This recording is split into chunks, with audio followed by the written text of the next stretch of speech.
She said I made it up, but the bruises were real. So was the silence. You think you know what a family looks like until someone tells the truth. In the next few minutes, you'll hear what really happened behind closed doors. There was laughter, holidays, a smiling uncle, but also locked doors, whispered threats, and a girl who stopped sleeping. Everyone looked the other way until one voice refused to stay quiet. This is my story, and it's not the one we told at the dinner table. Thank you for being here. Have you ever tried to tell the truth, only to be told it wasn't real? Drop a word in the comments. Anything. Where in the world are you right now? What hour finds you here? And if quiet stories with sharp edges speak to you, stay close and subscribe. There's more coming. He said if I told anyone, no one would believe me, not even Grandma. I wasn't supposed to hear that. I was just passing by her room. That narrow hallway always felt like it folded in on itself. The kind where footsteps echo back at you like the past isn't finished speaking. But that night it was her voice, soft, broken. She was on the phone. I froze. My body knew before my mind did. He touches me when no one's home. My hand slid down the wall. He says it's love, but it hurts. My breath stopped. It wasn't the words, not at first. It was the sound of her, my granddaughter, 14, with freckles and too much kindness. The child who still asked me to braid her hair when she couldn't sleep. Her voice was smaller than I'd ever heard it. I pressed my palm against the drywall, as if that could make me closer, as if I could take some of it from her. He said he'd kill himself if I ever told. I slid to the floor. My knees gave out so gently I almost didn't notice, like my body wanted to fold itself into a question mark. Not him. Not him. Not my daughter's brother. The boy I'd raised half his life after their father left. The one who used to call me Mom when he cried too hard at night. I wanted to bang on her door, pull her into my arms, but I didn't move. I couldn't. Something inside me held me still. Not fear. Not yet. Just complete rupture. And then, I'm scared she won't believe me. She's old. She loves him. That broke me. More than anything. More than the idea of what had been done. More than the monster I hadn't seen standing in my own kitchen every Sunday. It was the fact that she thought I wouldn't believe her, that I'd be like the rest, that I'd let her rot in that secret. I didn't sleep that night. I didn't even lie down.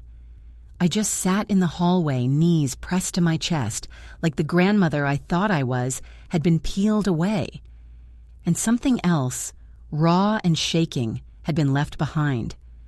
The next morning, I made pancakes, her favorite, with too many blueberries and not enough batter, the way they always fall apart on the spatula. She came down with her eyes swollen. I didn't ask why. I didn't ask anything. I just said, "Honey, you want whipped cream too?" She nodded, sat across from me.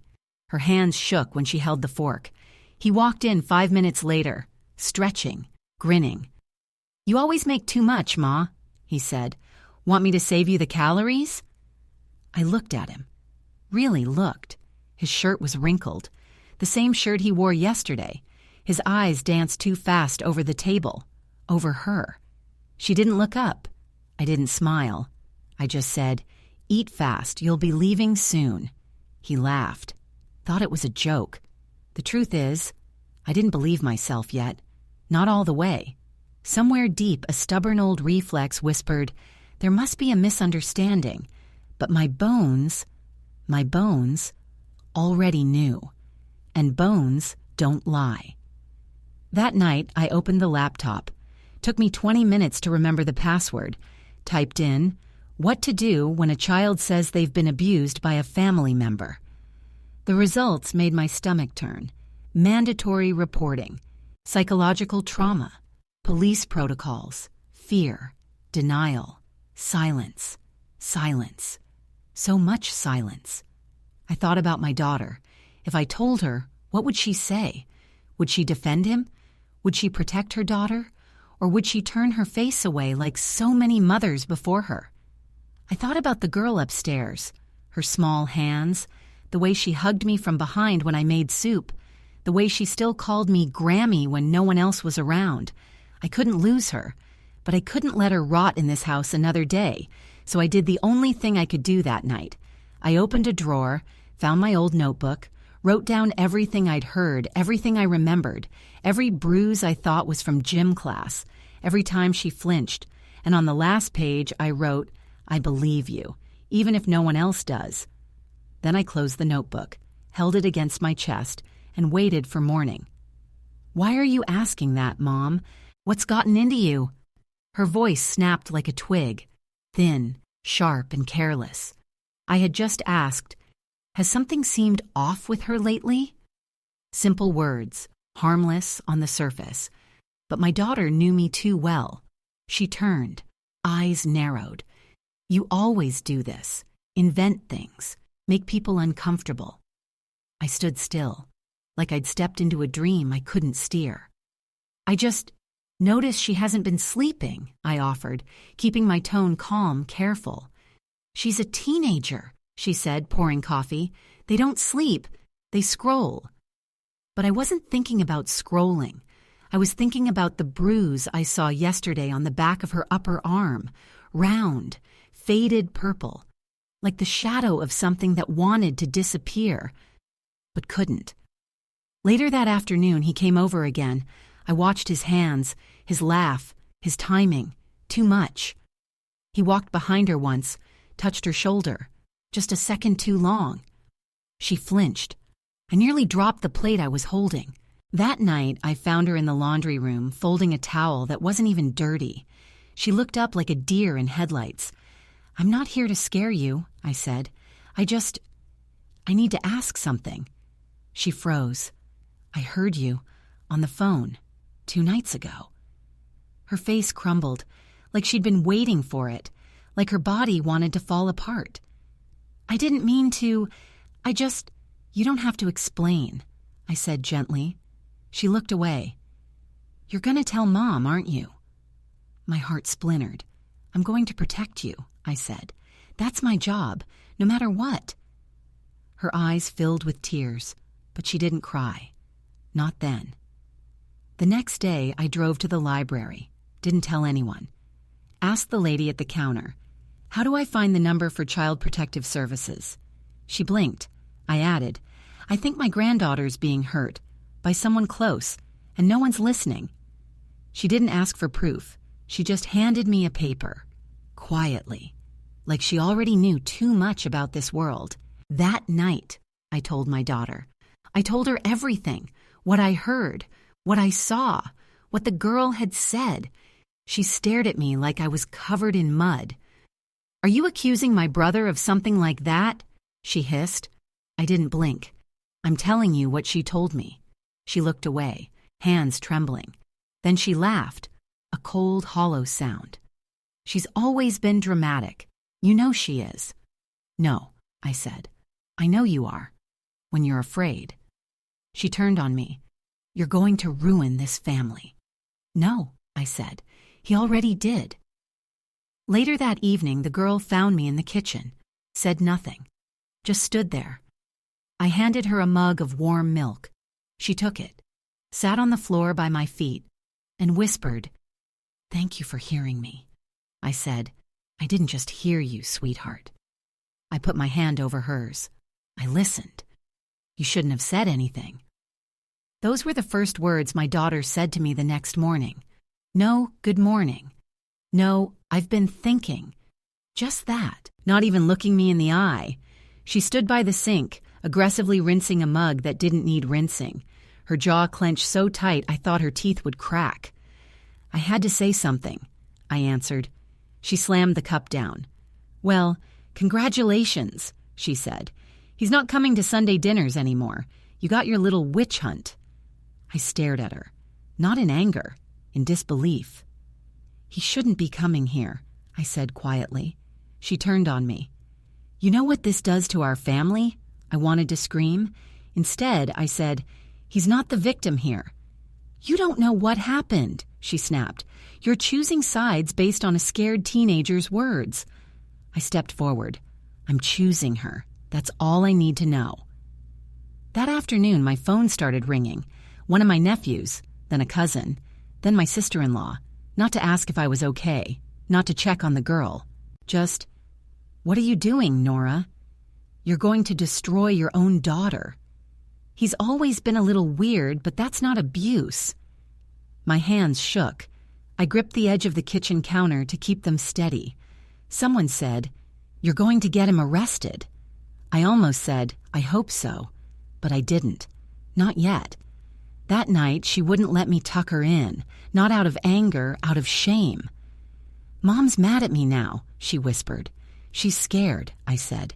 "People do awful things when they're scared." "Will they take me away?" she asked. I nearly broke. "No, they won't." She blinked at me. "Even if I say everything?" I nodded.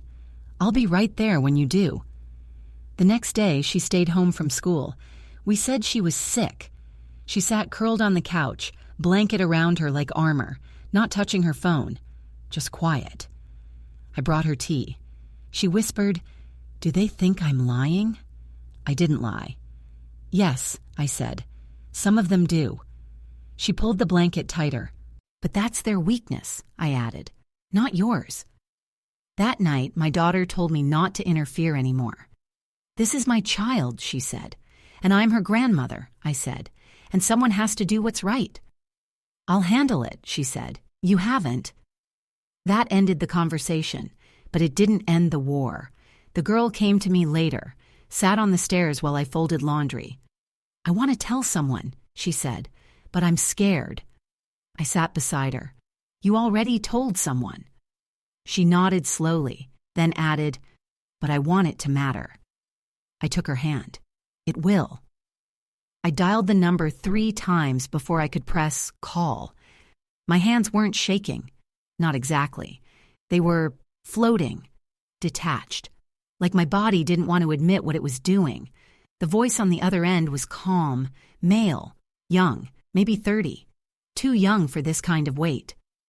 "Texas Child Protective Services. This call is recorded. How can I help you today?" I opened my mouth. Nothing came out. The room was too quiet. The silence screamed. I need to report something. I know my granddaughter is being abused." He didn't sound surprised, not even a little. "Are you in immediate danger?" he asked. "No," I said, "but she is." They didn't rush in. That's not how it works. First came the questions, then the paperwork, then the waiting. They said someone would come within 72 hours to speak with the child, alone, in a safe, neutral space. I asked what that meant. He said, "Somewhere she can speak freely without interference." I almost laughed. There was no such place in this house anymore. That evening, I told my daughter a caseworker was coming. She turned pale, then red, then cold. "You went behind my back?" I had to. She's my daughter. She's her own person, and she needs protection. My daughter looked at me like I'd betrayed her, like I'd set fire to our home. "You always think you're the saint," she spat, "but you're just a bitter old woman who wants control." That one cut deeper than I expected, but I didn't flinch. "I don't want control," I said. "I want her to survive." I heard her later that night, talking on the phone. I didn't need to know who she called. I heard the words, "She's ruining everything. She's making it up. She probably put ideas in her head." I sat in the hallway again, same floor, different pain. The next morning, I found a letter on my bed. No signature, just, "Stop this now, or she'll regret it." At first, I thought it was from my daughter, but the handwriting didn't match. It was his. I called the CPS hotline again, gave them the letter. They told me to keep it, scan it, store it safely. They'd add it to the file. File. My granddaughter had a file now, like a case number could contain her fear. Later, she asked me, "Will they ask about everything? Like, all of it?" I nodded. Slowly. She hugged her knees. "I'm not ready." I said, then say what you can, not what you can't. That night, the house was silent again, but it wasn't peaceful.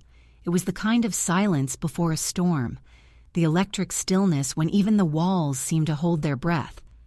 I sat by her bed, watched her breathe, and whispered to no one, "I'll hold the storm back as long as I can." She came in quietly, didn't knock like a stranger, didn't barge in like a soldier. She just arrived. A soft woman in her 50s, wore a green sweater with tiny sunflowers stitched into the sleeves, nothing on her clipboard, just eyes that had seen too much, and still looked kind. "Is she here?" she asked me gently. I nodded. "Upstairs, second door on the right." She took off her shoes, said she didn't want to track the world into our house. I almost cried just for that. They were up there for 40 minutes. I stayed downstairs, stirred a pot of soup I didn't plan to serve, folded the same towel 3 times, watched the clock like it owed me something.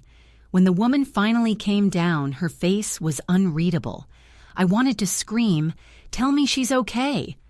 Instead, I said, "Did she talk?" "She did," the woman said softly. Then she added, "She trusts you." My knees nearly gave out. "She trusts me?" "Yes," the woman said, which is more than most girls in her position have. I didn't ask what she meant by position. I already knew. That night, my daughter didn't come home. She didn't call, didn't text, just silence. Part of me wanted to panic. The other part rested. I knew she wasn't ready to face what was happening, and deep down, I didn't think she wanted to. The girl came to me after dinner. "I told her about the summer," she whispered. I didn't ask which one. There'd been so many summers, and now I was afraid of all of them. "She said it's not my fault," she added. "It's not," I said. "She said I might need to talk to a doctor." I nodded. "Doctors help." She said she believes me. I smiled, but it cracked at the edges. So do I. Later, I checked my email, something I rarely did. There was a message from the woman in the green sweater. Subject, "For you." In it, she wrote, "I see many cases. Most of them are difficult. But there's something I need to say. You being in that house, believing her, may have saved her life. I've seen the other version too many times, the one where no one listens." I sat staring at the screen until it blurred. Then I hit reply. "I didn't save her," I wrote. "She saved herself. I just finally opened the damn door." The next morning, he texted my daughter. "They won't believe her. It's your word against a kid's." She left her phone on the table. I saw it, read it, took a screenshot, printed it, stored it in the file. The file was getting thicker now. Paper by paper, we were building something. Not a case, a wall between her and him. He came to the door like nothing happened, smiling, holding a 6-pack of cheap soda like it was still 1999, and he was the fun uncle with bad taste in snacks. I saw him through the window, and I froze. Just for a moment. Old habits die the hardest. But this time, I didn't open the door. Instead, I walked outside, met him on the porch. "Hey, Ma," he said. "Didn't think you'd be home." "Where else would I be?" I asked. He laughed. The same smug laugh he always used when he wanted me to feel small. "You know," he said, "we need to talk." "No," I said. He blinked. "Excuse me?" "You're not coming inside." He tried to grin it off. "Come on, this is still my sister's house." "It's not your anything," I said. "Not anymore." That was when my daughter appeared in the doorway behind me, barefoot, pale, jaw tight. She looked from me to him, then back again. He spread his arms like a saint. "Tell her I'm family."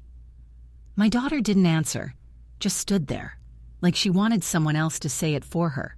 So I did. "Not in this house." I didn't yell. I didn't move. I just stood still.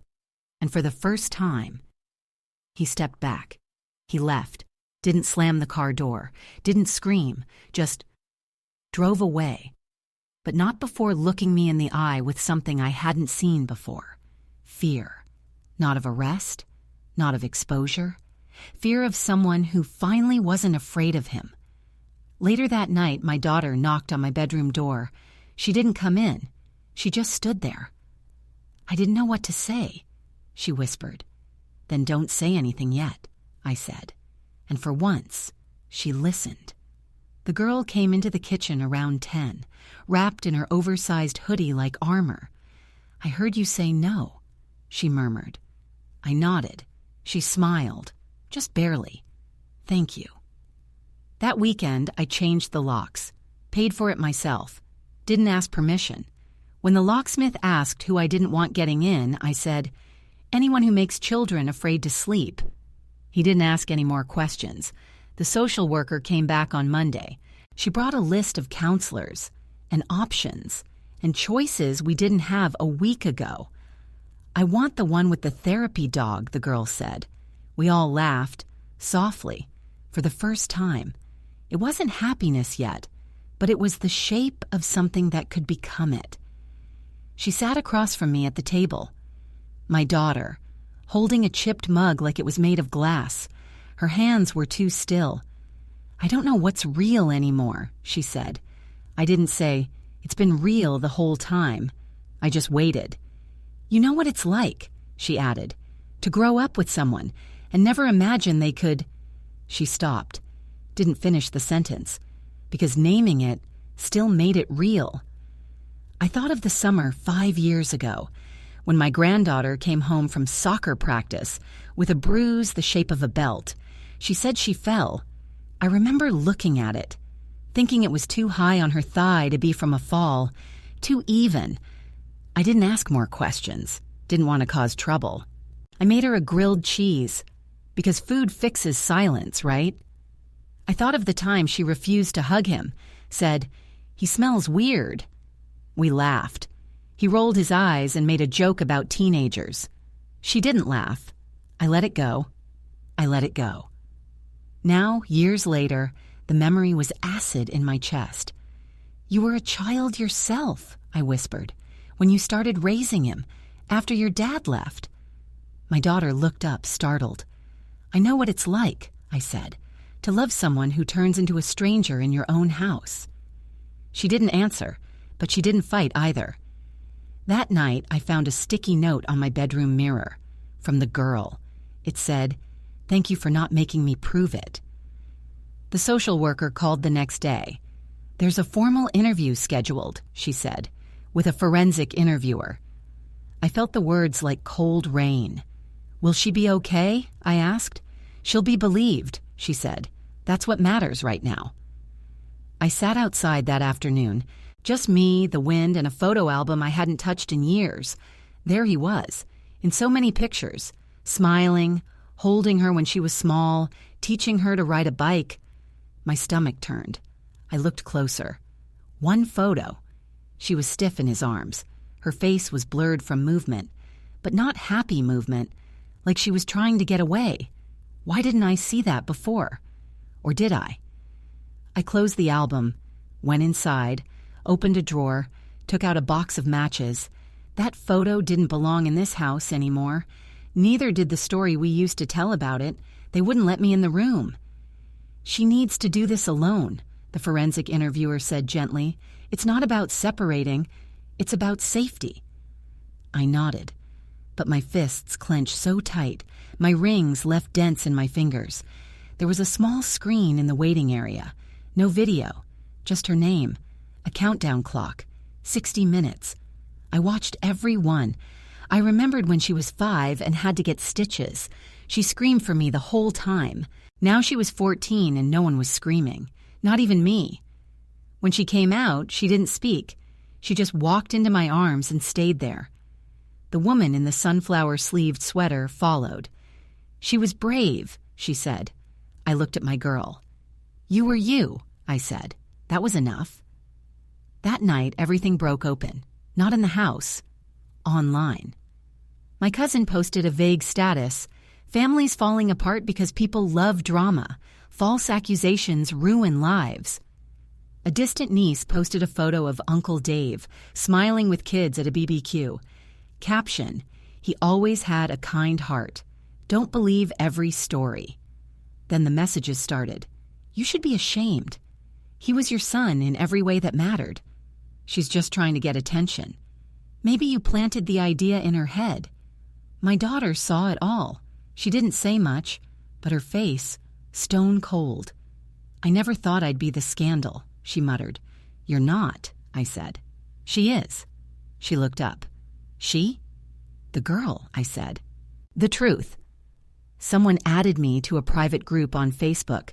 Families for False Accusation Defense. I didn't even know such a thing existed. Their logo was a broken heart wrapped in police tape. I didn't engage. I just stared at the posts. Post after post after post. Mothers calling their daughters liars. Fathers blaming therapists. Siblings begging for silence. I closed the app, threw my phone across the bed. I wasn't angry. I was awake. More awake than I'd been in 20 years. The next morning, she came into the kitchen wearing a sweatshirt that said, "Enough" in bright red letters. I asked where she got it. She said, "I made it." Then added, "Can we get iron-on letters for you too?" I smiled. Damn right we can. The letter came in a clean white envelope. No return address. Inside, 2 pages. Legal tone, cold language. Allegations without due process. Defamatory consequences. We are prepared to pursue legal remedies. In short, shut up or be sued. I handed it to my daughter without a word. She read it twice, then whispered, "He got a lawyer." I said, "Of course he did." That night, my phone rang again. Unknown number. I almost let it go to voicemail. Almost. The voice was male, smooth. Southern charm turned sour. "Mrs. Morgan, I'm calling on behalf of Mr. David Lane." I didn't answer. "We just want this to go away." There it was. The phrase. The anthem of abusers everywhere. We just want this to go away. As if truth were garbage you could roll to the curb. He went on. There's no reason to escalate this. It'll be hard on everyone. I asked, "Did you read the transcript?" He paused. "I'm not at liberty." "Then you don't get to call me." Click. I hung up. My hand was shaking, but it was steady enough to write his number down. The next morning, my daughter got her subpoena. She sat at the table for an hour without speaking. Then finally, "Do I have to testify?" "Yes," I said, "unless they drop the case." "Do you think they will?" "No." And then I said the truth. They never do. Not when they still think they can win. That afternoon, I opened my notebook again, the one I kept in the drawer since the beginning. I flipped to a blank page and wrote, "I will not let the silence win. I will not let her be alone. I will not rewrite this story to make anyone comfortable. This is my voice, and it is staying open." That evening, she came into the room with a piece of paper. "I wrote something," she said. I took it, read it slowly. It wasn't a story. It was a statement, a victim impact statement. Every word was sharp and soft at the same time, every sentence a scar and a sword. I asked her, "Do you want me to help you shape it?" She shook her head. "I want you to read it to the court for me." I blinked. "Are you sure?" She nodded. "You've always been louder than me. I think they'll hear you." I couldn't sleep, not from fear, from noise, but not the outside kind, the inside one. A voice I hadn't heard in years was back. It whispered like a draft in the walls. "You should have stopped it sooner." I sat in the dark kitchen. The chair creaked under me like it remembered too much. I opened the notebook. Not the new one, the old one. The one I used to write poems in when I was 17. The ink had faded, but the pain hadn't. There, on the last page, were 5 words, scribbled, desperate. "Don't tell. No one believes." I stared at them until my vision blurred. It came back in flashes, a church basement, a locked door, an older cousin who smiled too much. I never told anyone. Not my mother, not my sister, not even the therapist I saw in my 30s after my divorce. I buried it under casseroles and PTA meetings, under good grades and good posture and good wife smiles. I built a life on silence, and now I was being asked to tear it all down for her. At 3:17 a.m., I started writing her statement, not changing her words, just practicing them, saying them out loud, letting them hit the air, letting them belong to the world. And somewhere in between her sentences, my voice cracked open too. The next morning, she caught me, standing in the hallway, whispering her words. "You practicing?" she asked. I turned, startled. "I didn't mean to wake you." She smiled. "I wasn't sleeping either." We stood there for a long time, two shadows in one hallway. I said, "There's something I never told anyone."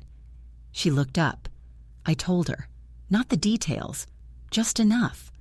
Her eyes filled, but she didn't pity me. She saw me. She said, "Is that why you believed me?" I shook my head. "No, I believed you because you were telling the truth." Then added, "But maybe that's why I didn't run away from it." That day, I bought a new blouse. Simple, dark blue, with buttons that didn't fight back. It wasn't for the court. It was for the mirror, for the woman who finally stopped apologizing to her past. I printed the final draft of the statement, put it in my purse, next to a photo of her as a baby, laughing, and a photo of me at 17, not. The courtroom was colder than I expected, not in temperature, in tone, clean walls, pale wood, fluorescent lights that made everything feel too sharp. He was already there, sitting at the defendant's table, clean cut, fresh shave, a new shirt, as if you could launder the truth out of someone. She didn't want to be there. They allowed it. "She's already done her part," the woman with the green sweater had said. So I sat alone at the front. Well, not alone. I had her words in my hand, and 70 years of silence in my spine. The judge asked if I was ready.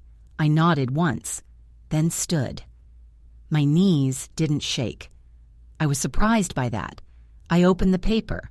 My voice was steady, but it didn't feel like just mine. "My name doesn't matter right now. What matters is that I am the voice of a child who told the truth and was almost buried by it.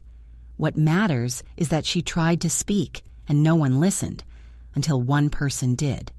I am that person." He didn't look up, not once, but I kept going.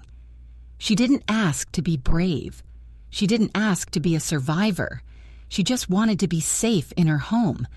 But safety is a privilege in this world, and silence protects the wrong people. I will not be silent. The room was silent when I finished. No clapping, no gasps, just air held still. Even the judge looked up slowly, as if something real had entered the room for the first time that day. I walked back to my seat. My feet felt heavier, but not tired, more like planted, like every step was an anchor. When I stepped outside the courthouse, she was waiting for me, in a hoodie, hair tied up, no makeup, no smile, just presence. She reached for my hand, didn't say a word, and for once, I didn't need one. That night, I wrote something new in my notebook. Her silence saved me. My voice saved her. The article dropped 3 days later.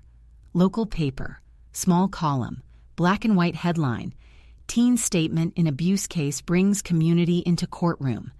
They didn't name her, they didn't name me either, but people knew, they always do. The phone rang less after that, except from strangers. A woman from the next county emailed, "My daughter went through the same. No one believed her. Thank you." A church volunteer messaged, "I read your words in court. I didn't know I was crying until I felt my shirt wet." An old student of mine, from 20 years ago, sent me a message. "I remember how you let me stay after school when things were bad. Now I understand why you noticed." But the silence from family was louder. My sister blocked me. My cousin shared a meme about fake victims. A neighbor I've known for 30 years crossed the street when she saw me. And you know what? I didn't chase any of them. One message stuck with me. It was from a girl, 15, maybe 16. No name, just initials. She wrote, "I was going to end everything this weekend. Then I saw what your granddaughter said, and what you said. I didn't know old people could fight like that. I laughed, then cried, then laughed again. I printed that message, framed it, put it next to her enough hoodie, hanging by the door like armor. We started going to meetings, not for victims, for fighters, survivors. She asked me once, "Do I have to tell my story every time?" I said, "Only if you want to," then added, "But if you ever do, they'll listen." My daughter came home late one night, sat beside me on the porch, didn't talk for 10 minutes, then whispered, "I'm sorry it took me so long." I didn't say, "It's okay," because it wasn't. Instead, I said, "I'm glad you're here now." She put her head on my shoulder, just like she did when she was 7, and thought monsters only lived under the bed. I bought a new notebook, wider pages, bolder lines, wrote 3 words on the cover, "Not just mine," because it wasn't anymore. They invited us to dinner, a backyard gathering, barbecue, plastic chairs, cold tea, familiar faces. "We just want to move forward," the message said. I knew what they meant. Forget. Let it all drift into the past. Let silence be peace again. But silence isn't peace. It's just war in slow motion. She didn't want to go. I don't want to see them smile at me like they didn't know. I said, "You don't have to." But I had to go. Not to make peace, to make it clear. The backyard smelled the same. Smoky, sweet, too many flies, laughter that was just a little too loud. My sister hugged me too hard. Someone said, "You look tired," like it was a compliment. Then he arrived. Not him, but his lawyer, his mother, his defenders. They stood by the grill talking about college football, as if no trial had ever happened, as if no child had ever screamed into her pillow. My cousin approached, held a plate of ribs like a peace treaty. "You know," he said softly, "we're all just trying to heal." I looked at him. "Heal from what?" I asked. He blinked. "From the drama." I stared, then said, "Drama is what you call pain you don't want to deal with." And I turned around. She was waiting in the car, hoodie pulled tight, music low. "You okay?" she asked. I nodded, then pulled a folder from my purse, signed papers, power of attorney, custody transfer, full guardianship. I handed them to her. "It's official," I said. "No more halfway, no more maybe." She blinked. "You're really doing this?" I smiled. I already did. That night, I removed the last family photo from the hallway wall, not because I was angry, but because it wasn't true anymore. I replaced it with a frame that said, "Built, not born." Inside, a picture of her and me, hair messy, eyes wide, grinning like we survived the fire. Because we had. We moved. Not far, just enough. A small rented home with peeling paint and a porch that creaked like it was trying to sing. The neighbors didn't know us, which meant they didn't know what happened, which meant we could choose what to tell and what to leave behind. Her room had a window that caught the afternoon light just right. She put glow-in-the-dark stars on the ceiling. "I want to see something when I'm scared at night," she said. I didn't say anything, just handed her the step stool. I found her one evening sitting on the floor, headphones on, sketching with charcoal. Her hands were black with dust. She looked up and said, "I think I want to design album covers." I smiled. "You already do." She blinked. "You haven't seen any." I said, "Don't need to." She wrote her own statement to the school, told the counselor, explained her schedule might change, asked for space, but not pity. The principal called me later, said, "She's remarkable." I answered, "She always was. She just stopped hiding it." I joined a group online, Grandmothers Raising Survivors. We meet on Tuesdays. We don't share recipes. We share warnings, resources, tears, and sometimes quiet joy. The woman in the green sweater sent a postcard. Front, a field of sunflowers. Back, some kids survive because someone refused to shut up. You were that someone. I framed it, next to the Enough hoodie, and and the framed message from the unnamed girl who stayed alive. One night, the girl came into the living room, held out her phone. "It's live," she said. "They're streaming it." I asked, "Streaming what?" She smiled. "My first open mic." My heart stuttered. "You're reading?" She nodded. "I don't say names," she said. "Just truth." She stood on a little stage in a bookstore downtown, voice shaking, hands firm. She read a poem that didn't rhyme, but every word echoed. People clapped. Some cried. She bowed like she meant it. We went for ice cream after. She picked lemon. I picked mint. "I still get nightmares," she said, licking the cone. "I still get flashbacks," I said. We clinked cones. "To new things," she said. "To everything after," I answered. I no longer check behind me when I walk down the hallway. The floor still creaks, but it doesn't sound like fear anymore. Just age. Just time. She started leaving her door open at night. Not wide, just enough. Like she trusts the air now.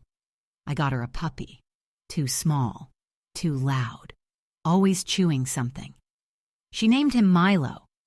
Said she wanted a name that had no history, only possibility. Some mornings we drink coffee together. She adds cinnamon. I add silence. We don't talk about court dates, or therapy, or Facebook posts from relatives we don't miss. We talk about movies, and art, and how fall always smells like pencils. The old notebook is full now, the one I started the night I heard her voice through the wall. The last page took me weeks to write. I didn't want it to end, but endings aren't real, only choices. So I wrote, "She was hurt, she was ignored, but she was not erased. I was blind, but I did not stay blind. We saved each other, and that is enough." I put the notebook in a box, labeled it, "For when she's ready." The sun sets behind our new street slower than the old one.